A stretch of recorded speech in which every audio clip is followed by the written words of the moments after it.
Great. Thanks so much, Jen. It is so good to be with everyone today with my neighbors up north. As a quick reminder, I am here in San Diego, California. I'm a pastor of a new worshiping community planted through the Presbyterian Church USA. And just really glad to be here. I was going to check in with everyone to see how you were doing, but Jen already did that with a thumbs up. So thanks for doing that, Jen. So I think I'll just jump right in and get started. So I'm going to start by sharing my screen. All right. Well, last week we began our discussion with the idea of Team U and that the sustainability of any organization is dependent on the sustainability of her leaders.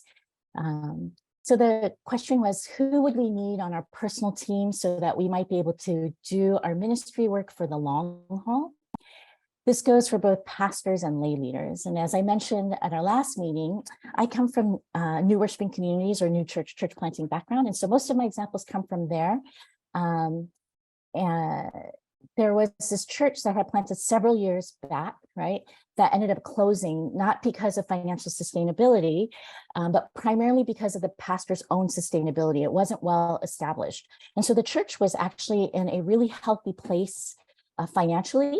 But the pastor, because that team him in this case, wasn't well set, it ended up that the church couldn't sustain itself, even with the good financial sustainability. And so the church plant ended up closing. And so I really do strongly believe in that we have to establish our personal teams first in order to be able to talk about the sustainability of any organization, of a church, a community, right? And so this might look a little bit different, of course, in established church settings compared to, say, new worshiping communities, because in established churches, of course, the pastoral call process and leadership structures work a little bit differently. But in the end, too many disruptions to any leadership positions can lead to the instability of the sustainability of a church overall. And so I really want to emphasize that whether you are leading a new worshiping community or any established church, teams are the greatest tools we have for sustainability, for financial sustainability, and fundraising as well.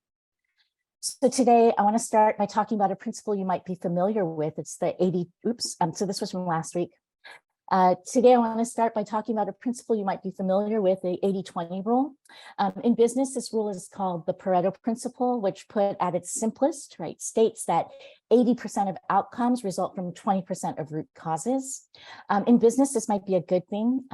It can lead to efficiency because you know where you need to prioritize, where you're focusing your energy. But in churches, it's an off-sided limit.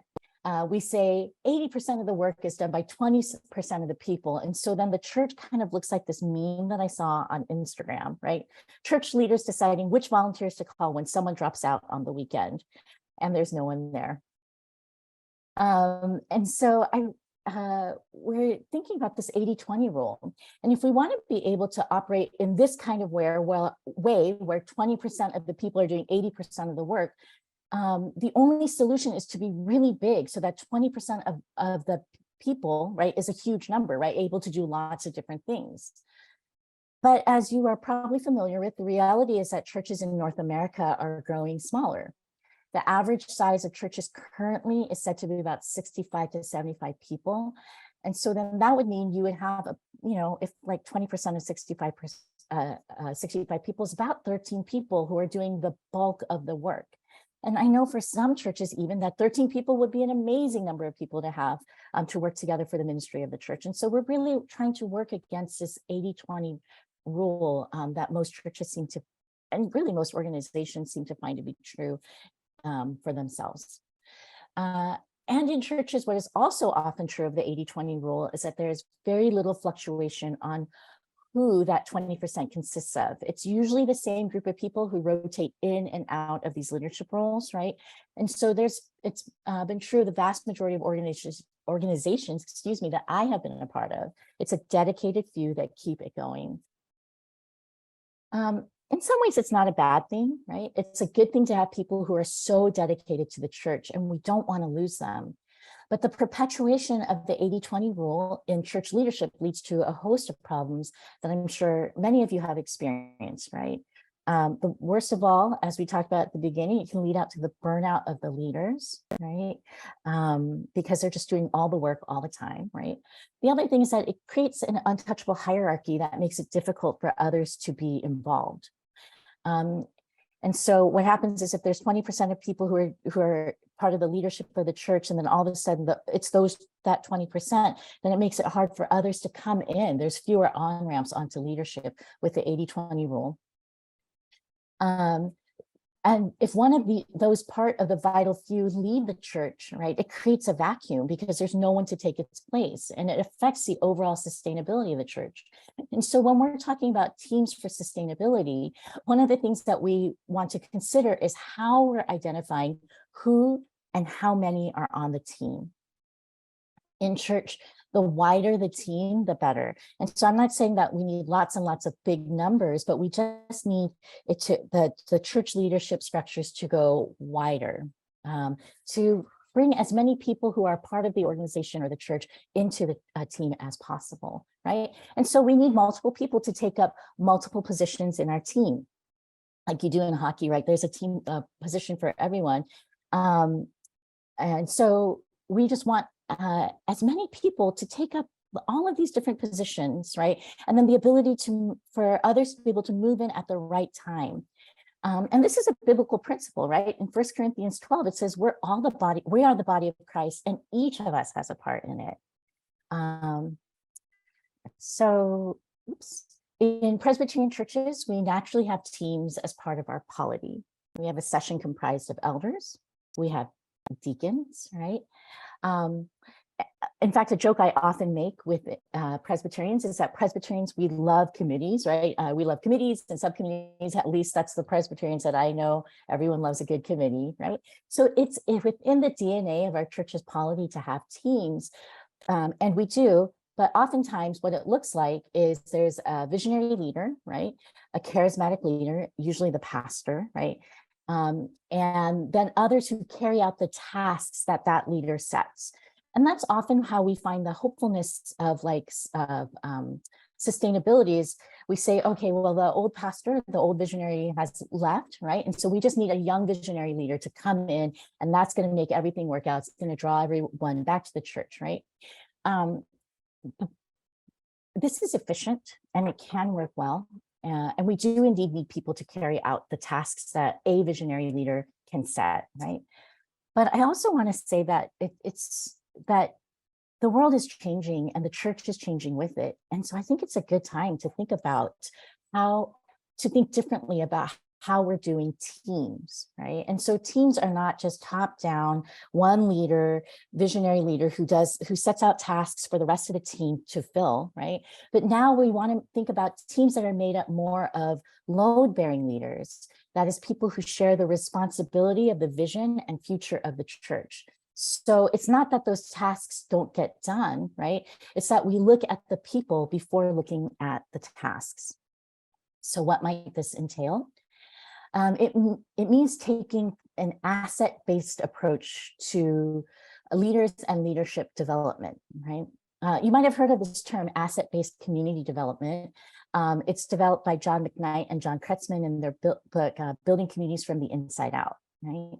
And so it's a way of empowering a community to develop their own sustainability using what they have rather than what they or others think they might need, right? So you're looking at strengths, right, as opposed to gaps or holes. It's an empowering approach that emphasizes existing strengths and skills, right? It comes from the inside out, right? And so there are some key principles to asset-based community development that I think is also helpful in our conversation for asset-based community development of leaders, or asset-based leadership development, right? So in asset-based community development and leadership development, we recognize that everyone has gifts, right? Each person in a community has something to contribute. We recognize that relationships build a community. People must be connected in order for sustainable community or leadership development to take place, right? So we need the relationship. We know that we need to listen. right? Usually we think of it just being from one person down, but if we are talking about asset-based leadership development, we're all listening to one another, and that's where the decisions are being made.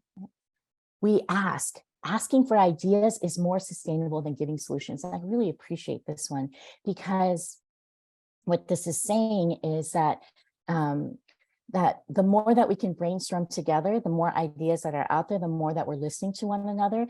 Really what we're doing is we're giving some structure, meat to the things that we're hoping for, right? And so these are some of the attributes or the principles from asset-based community development that we would look for also in asset-based leadership development as well.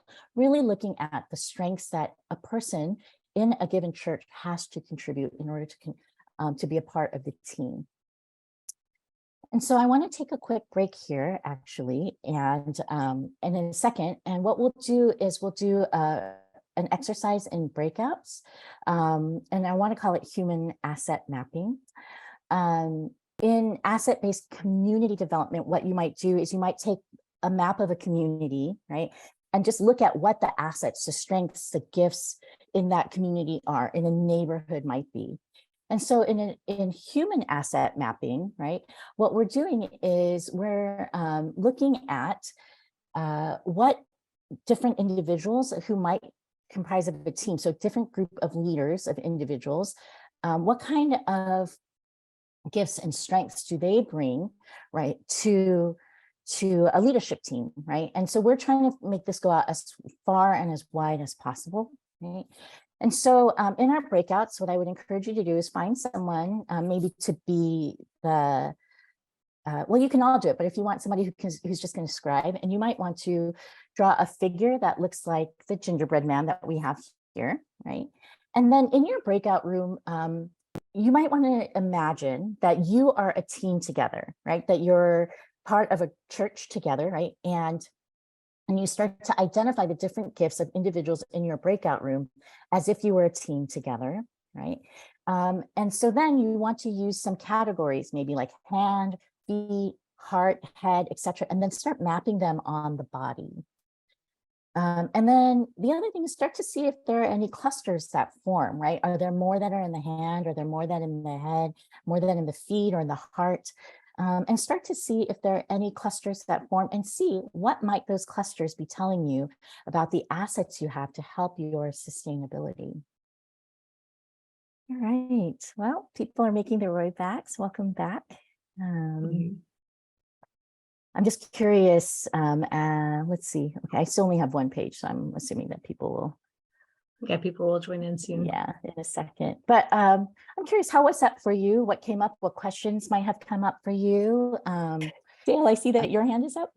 Yeah, so a really interesting tool. I thought it was very quickly you identify some gifts around the table. So I thought it was really helpful that way.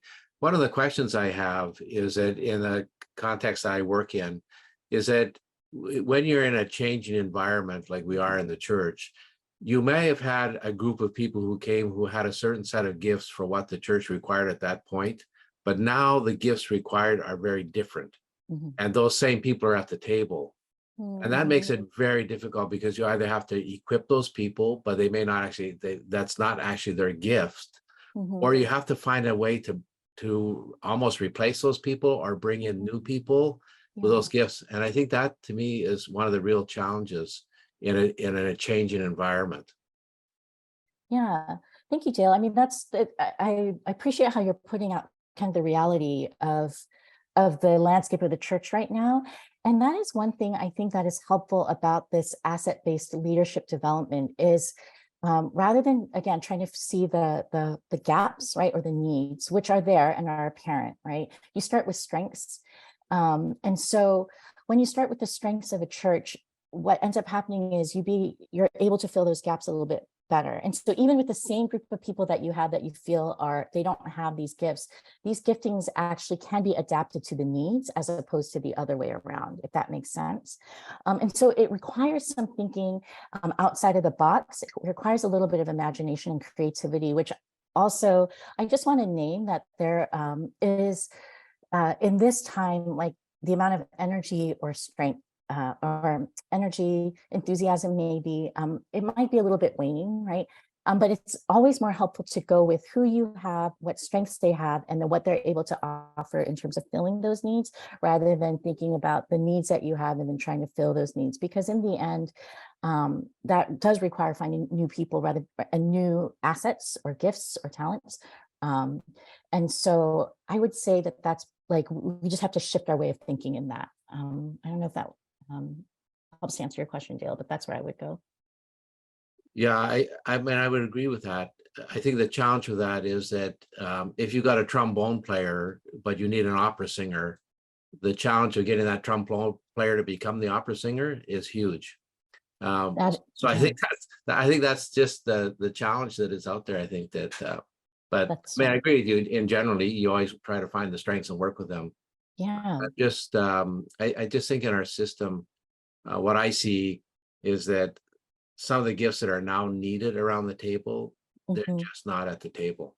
That's right. Well, if I may, I was going to offer this story a little bit later, but I'll just offer it now because I definitely understand what you're saying. And I think part of it might have to do with we just have to let go of some of those things that we think are needs in order to make room for like new ideas and new creativity. And so, for instance, I had a friend who was at a church, and they had a team of folks, and on that team was a woman who did their hospitality. And hospitality for them as a new worshiping community was really, really important, right? They need someone to do the welcoming.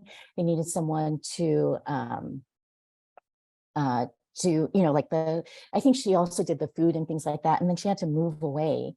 And the church and the leaders in particular, they got together and they said, hospitality is a high value for us, but we don't have one leader who's in charge of it. So what do we do?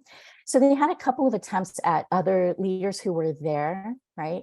Who they tried the hospitality thing, but it was just kind of a burden. And so painfully, they had to let it go. They made this decision to say, we're not going to do this anymore, right? It doesn't mean that the church wasn't hospitable, right? It just meant that they weren't going to do this particular portion of it. And so then what happened was the other church leaders, they felt this freedom to really focus on what they felt their gifts and talents and their strengths were, right? And that, and as they did that, they prayed for somebody who would be able to come into this space of hospitality, and they left it blank. And it was painful. Like, it wasn't like it was so easy to do.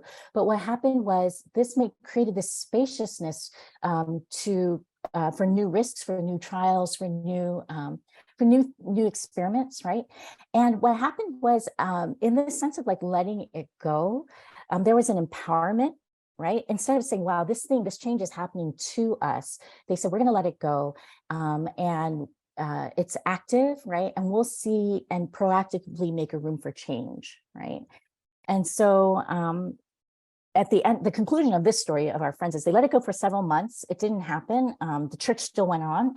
And then after months of praying and then strengthening some of the other ministries and the other focuses that the other leaders were really felt called to. And a couple months later, somebody who was able to do the hospitality did arrive.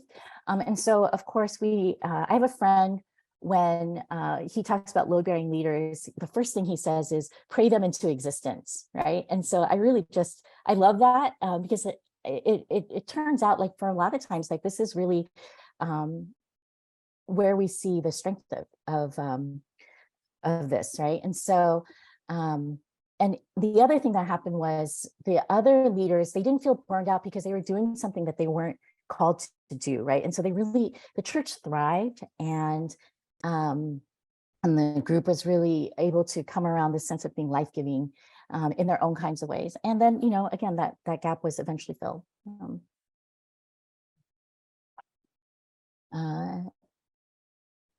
Thank you. Yeah.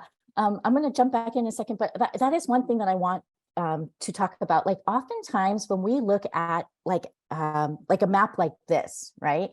Instead of like and this is the difference between asset-based community development and asset-based leadership development. Sometimes we look at this and we're like, okay, we have a lot of head, we have a lot of hand, but we don't have a lot of heart, right? And so we need to find people to fill those holes to like we need people with heart, right? But really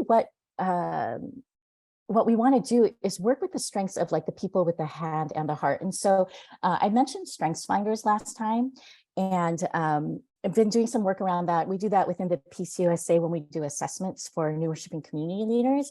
And like I would say when I first started, we were talking about like different people's strengths, and you use strengths finders to bring a team together. They would say, if you have strengths in this field, if your leadership team has strengths in this field, then you need to find people who are strong in these other ways to fill the gaps in your community, in your team, right, in your leadership structure.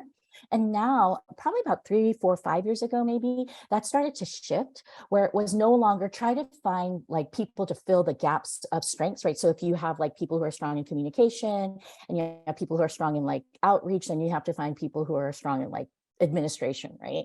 And they're not saying that anymore, because they're finding that trying to find a well-rounded team just doesn't work. And it's actually a myth, right? And so what we want to do instead of finding a well-rounded team is to find ways for people to do the things that they're doing within their strengths, all right?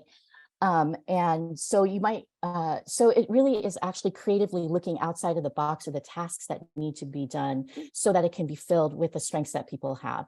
And so I'll give an everyday example. As a, for instance, a friend of mine who uses this, he said he used to hate cleaning his house, right? But in his strengths, part of it was that he really loved collecting information, right? It's the strength of our theme of intellection, right? And so what he would do is he realized while he's cleaning his house, he's going to turn on a podcast, right? And so then it became that cleaning house time became podcast listening to time, right? And so instead of trying to find someone, trying to like draw on a strength that he didn't have, it was drawing on a strength that he did have in order to get a task done. Okay. I'm going to just hop back in to, as we looked at this asset-based leadership development model of building our leaders, right? It allows for this open approach to building or adding to your team, and it broadens the scope between the 80-20 rule, right? And so what happens is it goes beyond what is needed to merely keep things going, right? And it allows for vision for what might be possible, right? Whether your team is 3 people or 30 people, when we look at building teams of people according to their strengths or assets rather than their church's deficits, you're putting in foundations for sustainability. Right? My friend Chris Romine, who's the pastor of Common Ground in New York City, he puts it as a potluck leadership model versus a restaurant leadership model, right? The restaurant, you get what you pay for, right? You have to bring people in. But this is a potluck. Everyone gets to contribute. Everyone gets to feel like they're part of this, and they begin to feel ownership of the team, right? And so, like I mentioned, this might mean letting go some tasks or even ministries that we've deemed as crucial for our churches if there's no one to undertake them. But it really does lead to some creativity of what could be. Right? I want to say that all recognizing that there are times where we all have to do things that we don't want to do, right? Or that we feel that we aren't good at. So I'm not suggesting that we just drop everything and just everyone gets to do what they want and nothing gets done. But I am saying that when an entire team is working primarily out of individual strengths and gifts, then we are working toward the sustainability of our ministries because we have a team of leaders who are experiencing their ministry in life-giving and joyful ways. And so in this kind of way, this helps us to remember and keep in mind that people are the most important part of sustainability, right? More than anything else, right? That people, they help us with the sustainability, finances, and fundraising. And so we really want to keep that in mind. The goal of this is to distribute the load and share the responsibility of the church with as many people who are a part of this church as you can, right? Keeping in mind the gifts and abilities of the people, right? And this forms like a wider team of people who will help this church to sustain. And this can happen with both formalized leaders in a group and informal leaders in a group as well. So if you do this asset-based leadership approach, it doesn't have to be, well, everyone now is a formal, formally a session member, a deacon member, right? But we want to look at everybody who can be a part of this. So in taking an asset-based approach to team and leadership, we're able to see that the loads people take on are different, but that everyone is taking on some of the load, right? There's this quote that I came across, right? Expanding leadership capacity helps ensure a program's sustainability, right? The little illustration in the back is I'm not good at art in any kind of way, but I'm taking this little online art class, and we're drawing these little totems right now. And what I loved about this picture is that you can see that there's all different kinds of little blocks, little shapes that are helping to support the structure, right? And that's what we're working towards, is everyone kind of takes on leadership capacity in some form or way. And that's going to be the thing that helps us to stay afloat. So what we're doing is we're building toward a church of load-bearing leaders who take on the team responsibility for the sustainability of a church. When my daughter was applying for university, she was supposed to write these college entrance essays about leadership, and she asked me if everyone's a leader, who's following, right?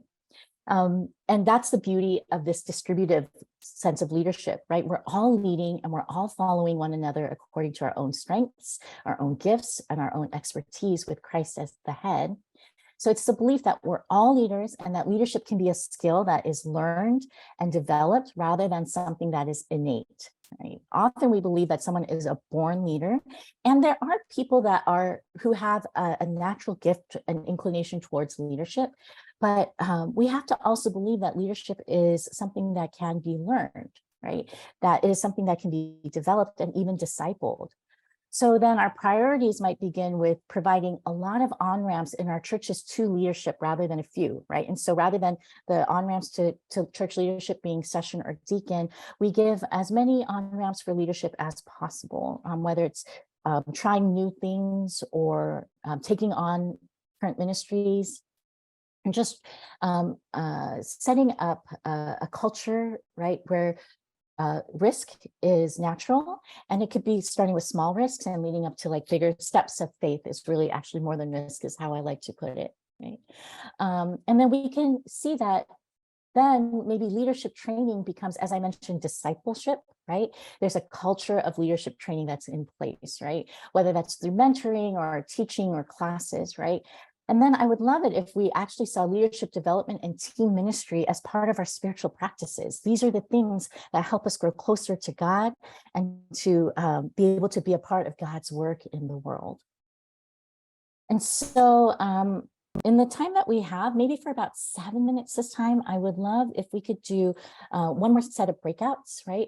And these are the questions. How have you nurtured or been nurtured to have a sense of shared responsibility or ownership? What are effective ways that you have found to develop a sense of co-stewardship of an organization? So this is just drawing on the individuals in your breakout room, your own sense of wisdom. And then what factors could lead a church to distribute leadership more broadly? Well, welcome back, everyone. Jen and I were just talking about art classes, and there's so much goodness there. But I hope that you had some good conversations and some sharing in the wisdom of your breakout rooms, that there are some realities in terms of the sustainability of our ministry. And so yeah, someone does have to run the sound system. And so what do? You get somebody to run it, maybe poorly for a little bit. I cannot emphasize enough, though. And this sounds very Christianese maybe, and like might not be the answer that we always want to hear, but pray them into existence. When I first heard that, I was like, that's nice. You know what I mean? Like, of course, we're all people of prayer, right? And we're Christians and we follow Jesus. And so, of course, right? But like that aspect of prayer, sometimes I think we really get lost on that, and so in our church, I'll tell you how long it took to pray for someone to come into our existence. It took 8 years, which is, probably not the answer that we all want to hear. And I promise you that it can go faster. But my husband and I are both pretty capable, like music leaders. We both co-pastor the church. And so we would lead the music. One of us would lead the music and one of us would preach, right? And we had other people who were helping out, but really like it was getting exhausting. And so we were praying for someone to come, like a new music leader, like a praise band leader to come. And the person who came was when we started the church was 15 and in high school. And now she's with us and wonderful, And so I think sometimes we this is a hard answer to hear, in that it might take a while. And in that time, there are some people who have to fill those gaps, right? And so what we ended up doing is just trying to share that out as much as possible, so that even if it's not done well, at least it's getting done if we really feel like it's important, right? And then also kind of just to weigh, like, I had a friend who had a similar situation in another new church where they didn't have anyone to lead the music. And so then they just said, we're not going to have anyone to lead music for a while, right? And we're just going to pray and see who comes. And it was hard because my friend really wanted music in the church, right? It's a church, like we should be, this is one of the few places left in the world where we can be singing together, right? And so for them, actually, it happened a lot more quickly than 7 years or 8 years for us. Somebody ended up showing up within the next 6 months, three to 6 months or so. But in that time, they did have to say, like, okay, even though this is a high priority, we're just unable to fill this gap. And then they had to think of other ways to, like, fill that praise section, right? And so they read Psalms together. They read words of praise, or like went around and said words of thanksgiving together. And so that it was there, but it wasn't fully there. And so I want to thank you for naming that tension. I don't have a great answer for that, other than the greatest Christian answer, right? If you're like to give the Jesus juke, right, is to pray and just see what happens. We're at 11:30, and so I want to make sure that we're just ending on time. I want to thank you for this time. I want to say this too. One of the things, because I know many of us are here about the financial sustainability of our church, right?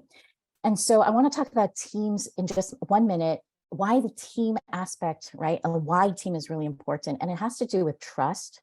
The wider your team, right, the more that we're able to build trust into the community, right? Right now in churches, the single visionary leader can be seen as with some suspicion for people outside of the church, right? And so, and the church itself can be seen with some suspicion for people who are outside of the church, right? And so, while we can debate whether that is fair, we can or not, we can definitely lament the fact that that's certain. I know that I do. When we can have a wide team, what ends up happening is we're empowering as many people as possible to tell the story and to build trust within our churches. And so I'm going to be talking a little bit more about story next week. And so that was a little preview, but really that's what we're trying to do, is we're trying to build trust with one another, with as many people as possible, so that the trust that's being rebuilt back into the church with a capital C is being built as well. And so thank you once again for your time. For those that were able to name some of your questions and concerns, I know that you probably had some really good and robust discussions there as well. So, and we'll see you next week. Have a wonderful week, everyone. Thanks for being here.